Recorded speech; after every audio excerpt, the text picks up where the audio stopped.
Euzu billahi mineşşeytanirracim. Bismillahirrahmanirrahim. Ramazan ayı artıq sona yetmək üzrədir və axırıncı cüməni yad eləyirik. Cabir ibn Abdullah qeyd edir ki, mən Ramazan ayının axırıncı cüməsində Həzrət Peyğəmbər əleyhissalamın xidmətinə getdim. O mənə buyurdu: ey Cabir, bu ayla xudafiz edirsənmi? Dedim, ya Rasulallah, bu ayla necə xudafizləşmək olar? Həzrət buyurdu, ey Cabir, belə bir dua elə ginən: Allahumma la tec'alhu ahirel ahdi min siyamina iyyahu. İlahi, bu Ramazan ayını bizim axırıncı Ramazan ayımız qərar vermə. Fəin cealtahu fec'alni merhumen. İlahi, əgər ölümüm bu il məsləhət bilsən, yəni mənim bu il əcəlim çatarsa, məni rəhmətinlə və bəxşiş edilmiş şəxslər kimi bu dünyadan apar ginan. Həzrət buyurdu ki, ey Cabir, hər kim bu cürə dua etsə, bu iki şey ondan biri olacaqdır. Yəni başına bu iki şeydən biri gələcəkdir. Dedi, ya Rasulallah, hansı da o iki şey ki, bu duanı oxuyanda o insanın başına gəlsin? Həzrət buyurdu, İmma buluğu şəhri Ramadan min qabilin.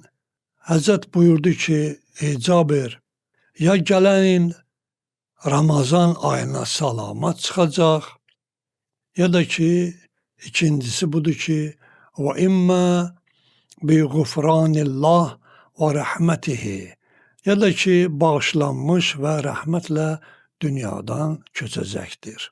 Odur ki, bu axırıncı cümə günü Həzrət Peyğəmbər əleyhissalamın etdiyi duanı biz də oxuyuruq və Allahdan istəyirik ki, Pərverdigari aləm bu ayda olunan ibadətləri, bu ayda olunan ehsanlar, duaları biriyə qəbul eləsin və bizləri əgər ömür vəfa eləsə, əgər yazmısansa ömür, gələn Ramazanda inşallah bizləri Ramazanı dərk edənlərdən inşallah olmasın, bizlərə nəsib eləsin.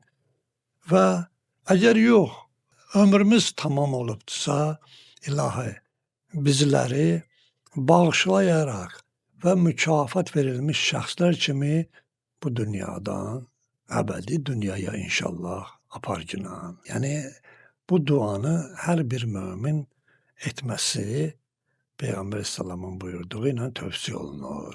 İkinci bir məsələni qeyd edeyim. İkinci bir məsələ budur ki, 1979-cu ildən bəri rəhmətlik İran inqilabının mübariz rəhbəri Xomeyni ağa bir fətva verdi ki, Qüds günü deyilən bir gün təyin olundu. Yəni 79-cu ildən bəri Ramazan ayının axırıncı cümə günü Qüds günü elan olubdur ki, Qüds bizim ilk qibləmiz, İslam aləminin birinci qibləsi olubdur ki, onun müdafiəsinə bütün müsəlmanlar qalxmalıdır və Qüdsü müdafiə eləməlidir. Odur ki, bugünkü gün həm də möminlərin Qüdsü müdafiə günü sayılır. İnsanlar, möminlər gərək hər bir yerdə ələl xüsus cümə namazı qılınan, cümə xütbəsi oxunan məscidlərdə bugünkü cümə gününü Qüds gününə aid eləməlidir. Bilirsiniz ki, dünyanın zalimləri əsas Siyonist və Amerika Qüdsü məhv eləmək üçün illər boyudur ki, mübarizə aparan Fələstin xalqına qarşı soyqırımlar eləyir və yeganə Fələstin xalqıdır ki, bu mübarizədə geri çəkilmir və hətta soyqırıma da məruz qalıb yenə də Qüdsü müdafiə edir və öz torpaqlarını qoruyurlar. Amma Amerika isə gecə-gündüz deyir ki, Qüds İsrailin paytaxtı olacaqdır. Amma həmd olsun Allaha ki, gedən bu müharibə hər şeyi öz yerinə qoyur və qoyacaqdır və İslam möminlər qalib gəlib, qalib gələcəklərdir. İnşallah o günü biz tezliklə görəcəyik ki, Qüds inşallah İslamın ən əzəmətli məscidlərindən biri olaraq qalacaq. Necə ki, Peyğəmbər əsələm buyurur ki, Məkkə və mənim şəhərim Mədinə və Qüds İslamın ən əzəmətli məscididir və oranı gedin ziyarət edin və ilaxirə.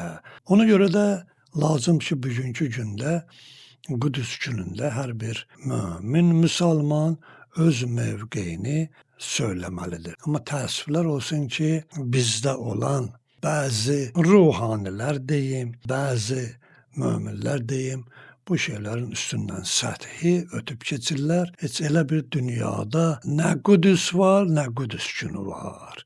Allah Peyğəmbər, Ali Peyğəmbər xatirinə bizlərə dini qeyrət əta eləsin və İslam aləmi tezliklə yer üzərində hakim qərar tutsun və Peyğəmbər, Ali Peyğəmbər xatirinə o insanlar ki, İslamın qeyrətini çəkirlər, İslamın hər bir yerdə müdafiəsinə qalxırlar, Allah onlara da həm maddi, həm mənəvi cəhətdən inşallah yardım eləsin.